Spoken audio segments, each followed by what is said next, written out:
एक कदम ईश्वर की ओर। निर्वाण प्रकरण उत्तरार्ध 201वां सर्ग।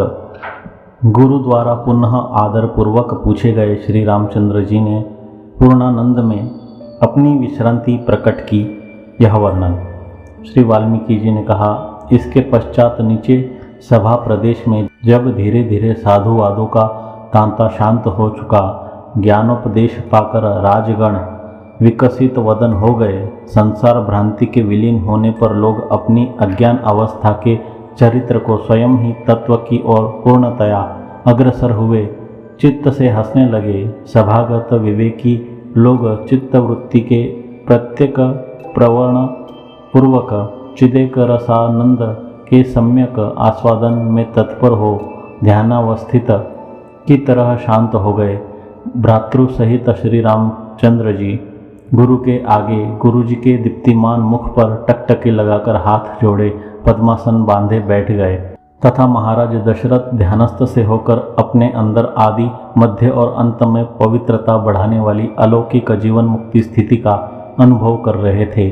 उस समय मुनि वशिष्ठ जी भक्त राजा आदि की पूजा ग्रहण करने के लिए क्षण भर चुपचाप ठहर कर धीरे धीरे बोले, हे राम, आप अपने विशाल कुल रूप आकाश के चंद्रमा हैं। हे कमल नेत्र, आप इससे अतिरिक्त क्या सुनना चाहते हैं? अपनी इच्छा के अनुसार बतलाइए। हे राम जी, आज इस स्थिति का स्वयं आप कैसा अनुभव करते हैं? इस जागतिक आभास को आप कैसा देखते हैं? यह बतलाइए। भगवान वशिष्ठ जी के यह कहने पर गुरु के मुंह को देख रहे राजकुमार श्री रामचंद्र जी ने बिना घबराहट या हिचकिचाहट के मृदु तथा स्पष्ट वचन कहा। श्री रामचंद्र जी ने कहा, हे प्रभु, आपके अनुग्रह से मैं वैसे ही परम निर्मलता को प्राप्त हो चुका हूँ, जैसे कलंक से पूर्णतया विरहित चंद्रमा से सुचिन्हित आकाश तल निर्मल होता है। मेरी संसार रूपी दुख प्रदान करने वाली सभी भ्रांतियाँ शांत हो गई है। मैं निर्मल आकाश के समान अति निर्मल अपने स्वरूप से स्थित हूँ। मेरी चिद अचिद ग्रंथि शांत हो गई है। मेरे सकल विशेषण अर्थात उपाधियाँ विलीन हो चुके हैं तथा ब्रह्म भाव से विशुद्ध जगत में मेरी बुद्धि स्फटिक के मंदिर के मध्य में स्थित स्फटिक मणि की तरह निर्मलतम है। मेरा शांत मन इसके बाद और कुछ उपदेश सुनना तथा कर्म संपादन करना नहीं चाहता है। परम तृप्ति को प्राप्त हुआ वह सुषुप्त के समान स्थित है। हे मुनिवर, परम शांति को प्राप्त हुए मेरे मन के सकल विषय स्मरण शांत हो चुके हैं। उसका विषय भोग का कौतुक चला गया है तथा उसने विषय संकल्पों का त्याग कर दिया है।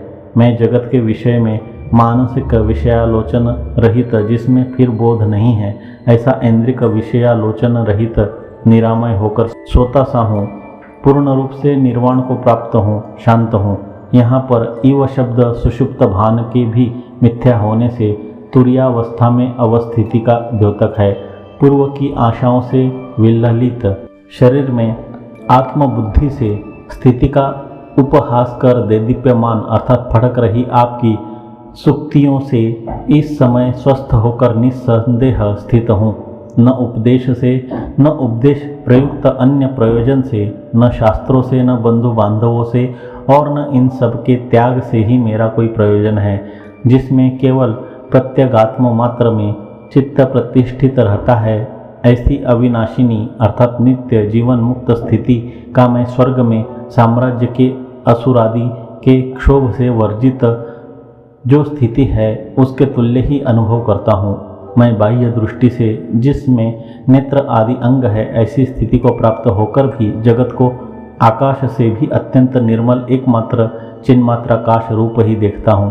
अज्ञानी पुरुष की तरह जगत को जड़ नहीं देखता। यह जगत केवल आकाश मात्र ही है, ऐसा दृढ़ निश्चय वाला मैं इस जगत की मोह निद्रा के साथ बाधित होने पर अक्षय स्वरूप हो सदा ही जागता हूँ। भावी कार्य को यथा काम, वर्तमान कार्य का यथा प्राप्त तथा पूर्वस्थित कार्य को यथास्थित जो आप कहते हैं, उसको मैं फलाभिसंधि से शून्य होकर अविघ्नतया गुरु तथा शास्त्र के अनुसार करता हूँ। यथा कामम, यथारंभम, यथा प्राप्तम, यथा स्थितम। इस तरह के पाठांतर में अपने कार्य के विषय में यथा काम अर्थात यथेच्छ तथा प्रारब्धानुसार पर के कार्य के विषय में यथा प्राप्त तथा यथास्थित जो आप कहते हैं उसका मैं गुरु और शास्त्र के अनुसार निर्विघ्न संपादन करता हूँ। इष्ट वस्तु की प्राप्ति से न तो मैं अंदर मन में संतुष्ट होता हूँ और न बाहर शरीर से हर्षित होता हूँ तथा न पुष्ट होता हूँ एवं अनिष्ट वस्तु की प्राप्ति से न रोता हूँ। अवश्य कर्तव्य लौकिक और वैदिक कार्य करता हूँ। मैं केवल एक ही हूँ, मेरा भ्रमजाल दूर भाग चुका है। इस प्रकार से स्थित हुए मुझे अज्ञानियों के अभिमत बंधु जन राज्य आदि के नाशों से अथवा वृद्धि ह्रास आदि अवस्थाओं से अनर्थ प्राप्ति की आशंका नहीं है। इस आशय से कहते हैं, चाहे यह सृष्टि उलट जाए अथवा प्रलय काल के पवन बहे, चाहे देश सोम मार्ग के समान जन शून्य हो जाए, लेकिन मैं निर्विक्षेप रूप से अपनी आत्मा में स्थित हूँ। हे मुनिवर, मैं आत्माराम हूँ, बाह्य इंद्रियों से अलक्ष्य हूँ, मन से भी दुर्लक्ष्य हूँ, निरामय हूँ। आशाओं से मैं वैसे ही बंधन को प्राप्त नहीं होता जैसे कि मुष्टियों द्वारा आकाश बंधन को प्राप्त नहीं होता। देह में अभिव्यक्त का देहातीत रहने में दृष्टांत कहते हैं। जैसे वृक्षगत पुष्प में अभिव्यक्त गंध आकाश में पहुंचकर पुष्पातीत रहती है, वैसे ही मैं देह में अभिव्यक्त होकर देहातीत सम अर्थात यह इस पुष्प का है अथवा इस देह का है यों विशेषण के योग्य न होने से साधारण रूप से स्थित हूँ। तो आप आगे कैसे और किस तरह व्यवहार करेंगे, इस प्रश्न पर कहते हैं, जैसे ही प्रबुद्ध तथा अप्रबुद्ध सब राजा विविध काम धाम वाले राज्यों में व्यवहार करते हैं, वैसे ही हर्ष विषाद और आशा से विरहित स्थिर एक समदर्शन में आत्मा में स्थित होकर निशंक हो व्यवहार करता हूँ। अप्रबुद्ध प्रबुद्ध में यही अंतर है कि अज्ञानी हर्ष विषाद और आशापाद से बद्ध अस्थिर तथा विषम दृष्टि रहता है, ज्ञानी हर्षादि से रहित स्थित तथा समदृष्टि रहता है। हे प्रभु, सकल विषयैश्वर्यानंद के ऊपर स्थित ब्रह्मानंद से मैं सुखी हूँ, अतएव अपने शरीर में विषय सुख की मुझे इच्छा नहीं है। बाह्य दृष्टि से सर्वसाधारण जन की तरह मैं स्थित हूँ। मुझे अपनी इच्छा के अनुसार सेवा आदि जिस किसी भी विषय में नियोजित कीजिए। हे सज्जन शिरोमणि, एकमात्र निर्मल ब्रह्म रूप लक्ष्य में दृष्टि वाला मैं, जब तक मेरा शरीर रहेगा तब तक सांसारिक स्थिति का निशंक होकर वैसे ही पालन करूंगा जैसे कि बालक अपनी अवस्था के अनुरूप क्रीड़ा का अनुवर्तन करता है। हे मुनि नायक, मैं भोजन करता हूँ, पीता हूँ, बैठता हूँ, अपने कर्तव्य का पालन करता हूँ। आपके अनुग्रह से मेरी सब शंकाएं निवृत्त हो चुकी है। श्री वशिष्ठ जी ने कहा, हे श्री रामचंद्र जी, यह बड़े सौभाग्य का विषय है कि आपने आदि मध्य और अंत रहित वह महापुण्य सर्वश्रेष्ठ पद पा लिया है, जिस पद में स्थित हुए पुरुषों को पुनः शोक दुख नहीं रहता। आप अत्यंत सम अर्थात विषमता लेश शून्य शीतल स्वात्मा में जैसे आकाश शांत आकाश में विश्राम प्राप्त करता है, वैसे ही पूर्ण विश्रांति को प्राप्त हुए हैं।